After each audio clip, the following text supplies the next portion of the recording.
Guten Tag, WAP. This is Mr. Liniger. Let's make history today as we go over Unit 0, Day 1. This is our first video of the new year. Unit 0 is all review. It's giving you context. We're going to talk about some of the early world religions and early trade routes during this time. Now, before we get started, I'd like to start off with a little pun. We call it the daily punishment. So, why did Adele cross the road? To say hello from the other side.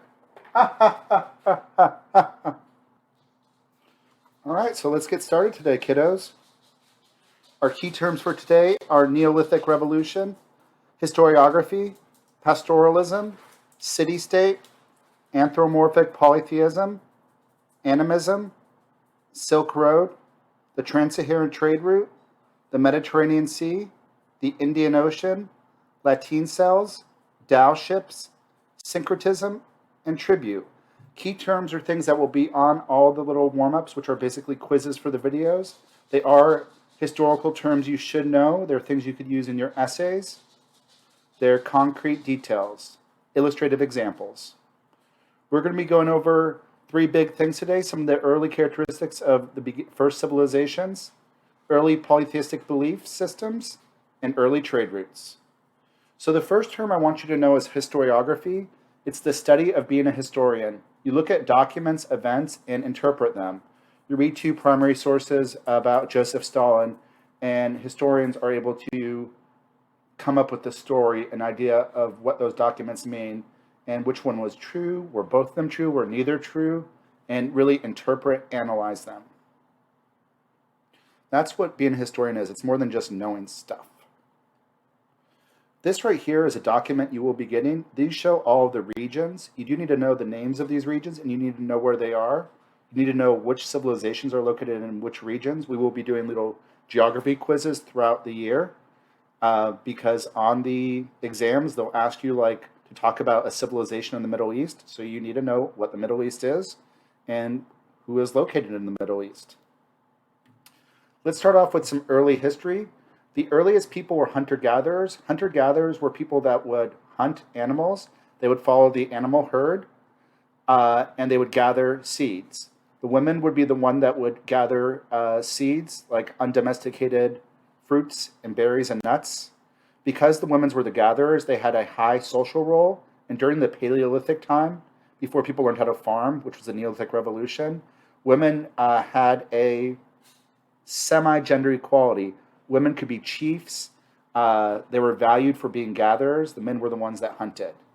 This is going to all change in around 10,000 to 8,000 BCE in an event called the Neolithic Revolution.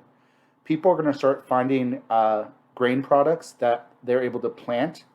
Eventually, they're able to domesticate those agricultural products. They're going to farm them in one area. Because of them farming them in one area, they're going to start to create settlements around those areas. That's going to lead to the first towns and eventually the first civilizations. They're going to need to keep track of all this farm products they have in this area, so they're going to create a writing system. They want to protect their farmland from other people attacking it, so they're going to create an army. They'll create laws. They're going to create a religious system in which they can pray to a god of the sun to make sure they get sunshine for their farm products. And that belief system where the gods represent nature is called anthropomorphic polytheism, which we'll talk a little bit more in a second. Example of anthropomorphic polytheism where the gods have characteristics of nature are like the Greeks. You have Zeus, the god of thunder. People will also domesticate animals. Some people will not be domesticated. They will not be sedentary. These people were called nomads. They would move around and not stay in one location. Nomads will often conquer civilizations. They'll often be around trade. They'll often also be around trade routes. They will help spread new ideas, technology, economic goods, sometimes disease. Later on with the Mongols, nomads are an agent of change. The earliest civilizations at the very beginning of history were located by rivers. It was good farmland there. Also, like the rivers could be used for trade, transportation. They were located in Egypt, China, India, and Mesopotamia, which is Iraq. The first civilizations were city-states. A city-state is a city that's also its own country. That's like if Arlington, Texas was a city-state, it would be its own country.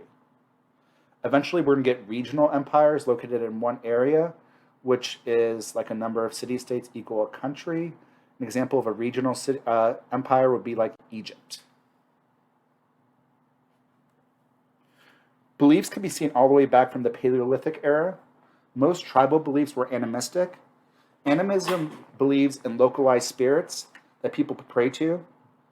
So there might be like a spirit for the Trinity River. That spirit watches over the Trinity River, and you pray to that individual Trinity River spirit. It's not as organized as anthropomorphic polytheism. You don't have like the god of the ocean. It's very localized. If you want to think of what is animism, think Brother Bear, Pocahontas. Both of those Disney movies showed animism in a very rudimentary way. The first organized religions were anthropomorphic polytheism. That's a belief in multiple gods. The gods will have characteristics of animals, and they will represent nature.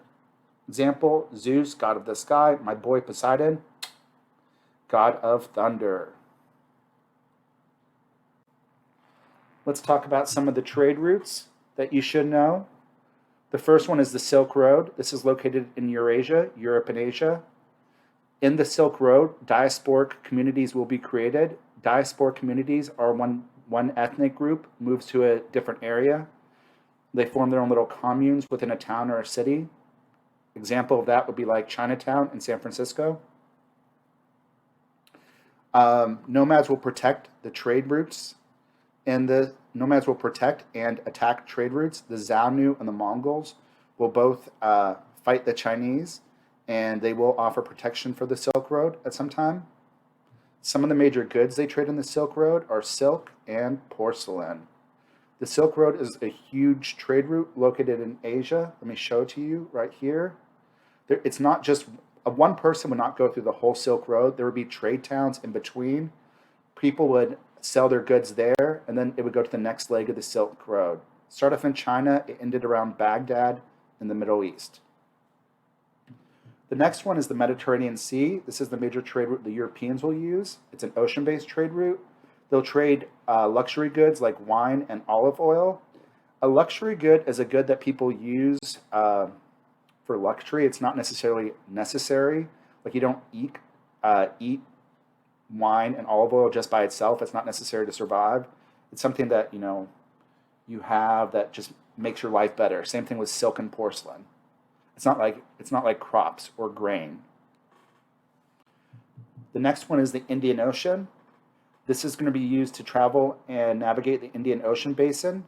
There's a lot of monsoons, which are really bad, like rain, hurricane kind of things in India, in the Indian Ocean.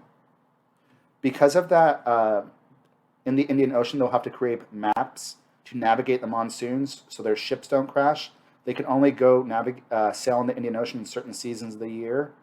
They create certain ships that have square sails called dhow ships. They're able to navigate the monsoon patterns. And those square shaped sails are called lateen sails. Some of the big goods they'll be trading in the Indian Ocean are textiles. Textiles are made out of cotton, like clothing, and spices, which will become a big deal throughout history. The last big trade route is the Trans-Saharan. They'll use the horrible animal called camels. Camels have water in their humps, so they're able to navigate and go through the desert pretty good, even though they're horrible animals. The Trans-Saharan trade route will be located in northwest Africa.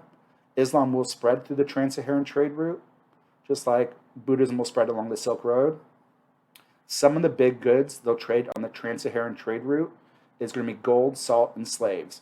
And really, the Trans-Saharan trade route is going to be dominated by the Muslims for most of their history that we talk about it for this class, for like Unit 1 and 2. This shows some of the trade routes that you could see right here. You can see the Mediterranean Sea, Trans-Saharan, Silk Road, look at that, and Indian Ocean. This shows the Silk Road again. It's cute. This shows some of the different religions that will spread. What's going to happen was when one religion spreads from one area to another area, that religion will blend with the localized culture. Blending of two different ideas or two different groups, two different religions is called syncretism. Syncretism is one of the terms you should know. What's going to happen also is there will be nomads. The nomads will trade along these trade routes. Sometimes they'll offer protection in return for tribute. Tribute is where you have to give the nomads like money, or sometimes if the civilization is strong, the nomads will actually have to pay money to the civilization. In return, they protect the trade route. Maybe they promise not to attack the trade route. You're going to see new art and architectural styles spread because of trade. For example, pagodas, stupas, those were originally Buddhist, and they'll spread from South Asia to Southeast Asia and East Asia. All right, guys, that is all I have for you for today. That was video 1. That was Unit 0, video 1. Until next time, deuces. Deuces, deuces.